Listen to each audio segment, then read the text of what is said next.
Welcome to BASF Resource Recovery's portal. This video will explain how to list your equipment.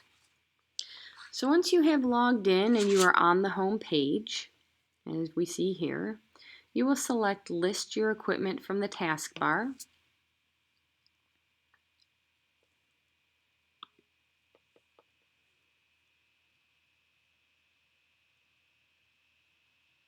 And that will bring up this form. In most instances, you will have a single asset that you are listing, and you're going to enter that information for each piece of equipment manually. If you have multiple assets to attach, then you would select the other radial icon, and we would ask you to update or upload your equipment list, either as a PDF document, an Excel document, or a Word document.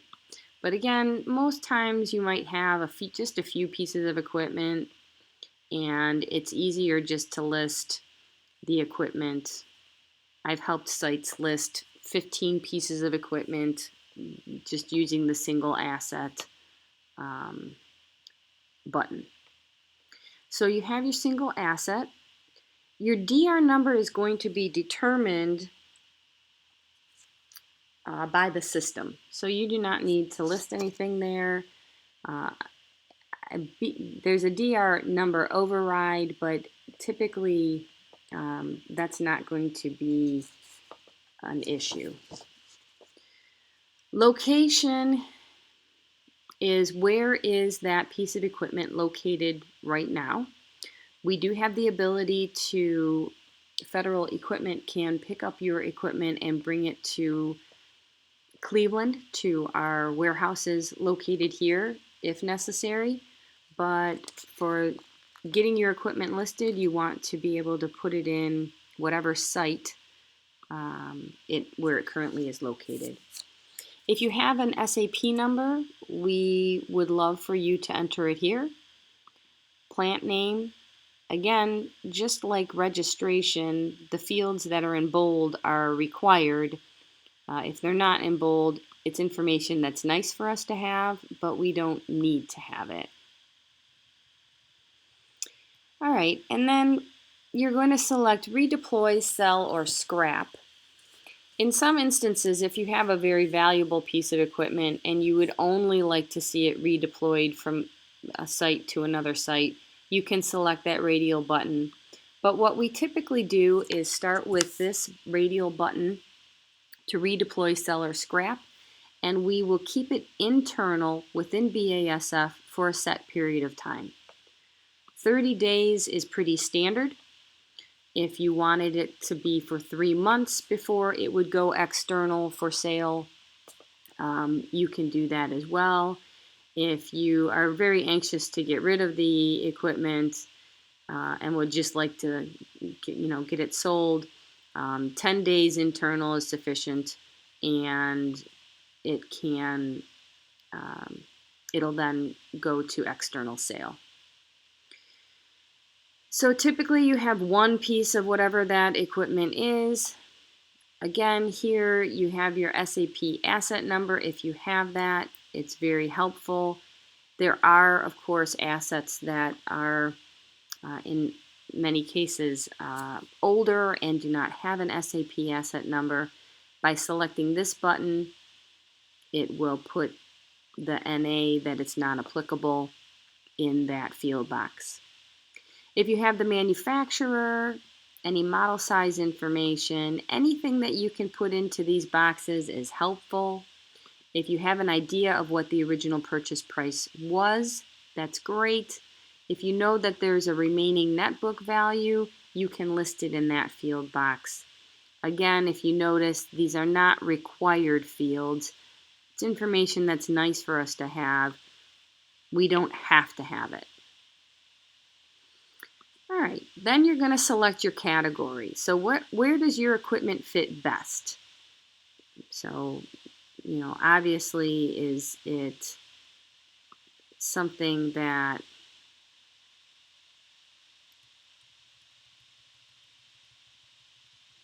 has a fit category that it will easily fit into, or we do have, of course, in some situations you may have something that doesn't really fit in a great category, and therefore maybe it is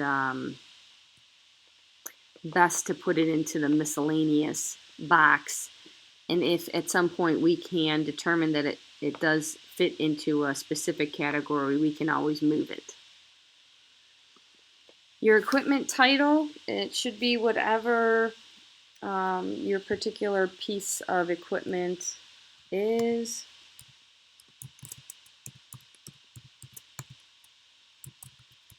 This was a piece of equipment that sold recently, so I'm just going to create a new one. Additional description can be as much information as you have. So, you know, if you know the year that it was built, or you have a model number or a serial number, all of that information can be helpful. You want to kind of think about it just as if you were listing your house for sale. What kind of information would a buyer want to know?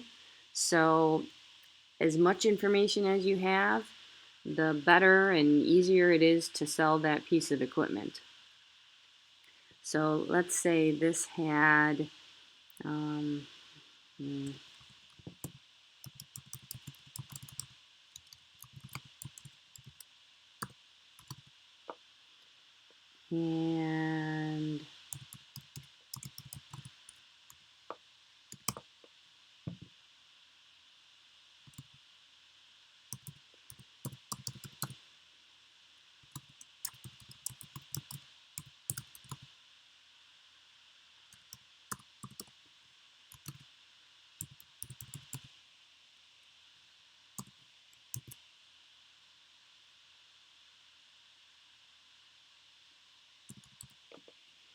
okay, again, you get the idea.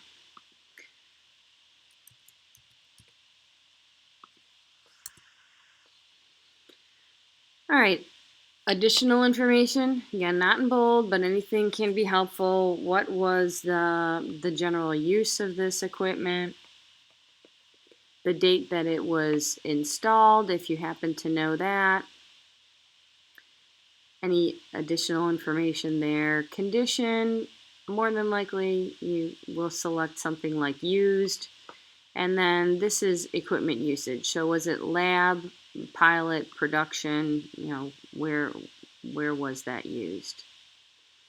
Here you're going to upload pictures of your equipment. We would like at least 4 or 5 pictures if possible. Again, go back to that thought of selling your home. The better your pictures are, the more you're going to have interested buyers, you know, taking a look at it. So it's the same type of idea here. Let me step back here for 1 second with your description. If you can enter anything off of any nameplates, that is also very helpful. Typically your serial number and model number will be on there, but any information that you can put.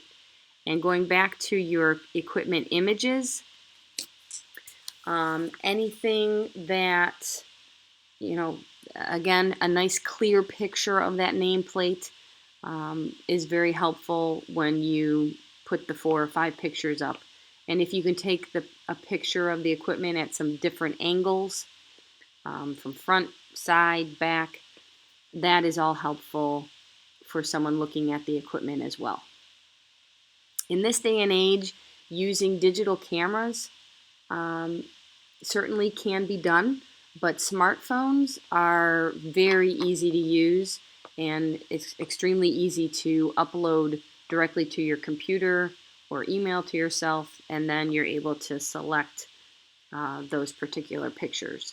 So my suggestion is to find someone that has a nice smartphone to take a good quality picture.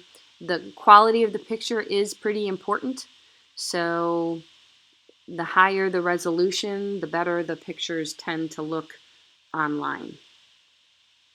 You also have the ability here to select any related documents. So you might have drawings or manuals, maintenance records, anything that you have, again, that you think would be helpful in selling that equipment can be uploaded there. And I can't tell you how often customers ask for additional information. So having that already in the system is very, very helpful. If it was assigned to a project number, you can list that there. We do need your cost center number. That is a requirement. So the cost center from your site. You will be the requisitioner by listing this equipment. You can put your information, or if you are entering it and you need someone else to be the main contact, then put that person's email in the field where it is requiring the contact person email. Any additional comments can be listed here. And then this is a very important part of the process. This is where we require approvals. You must have an ecology approver, a cost center leader approver, and a site manager approver. Again, you'll have drop-down boxes of people who have been in the system previously and can be reselected, or you can type in the email of the individual who you need to be the approver.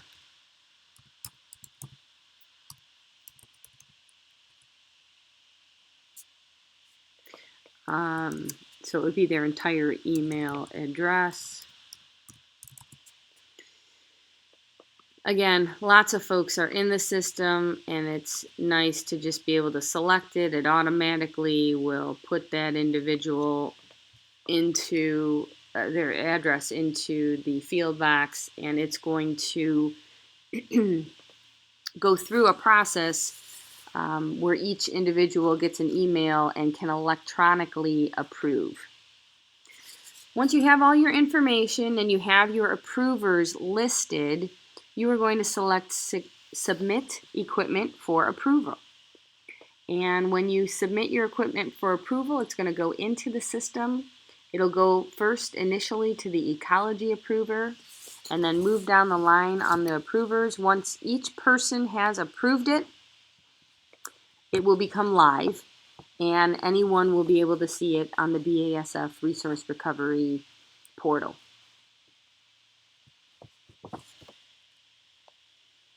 The disposition approval emails, like I mentioned, go by person, and it's a very simple process. They're able to electronically approve that piece of equipment. They can reject it, and then you would be notified that it has been rejected for whatever reason.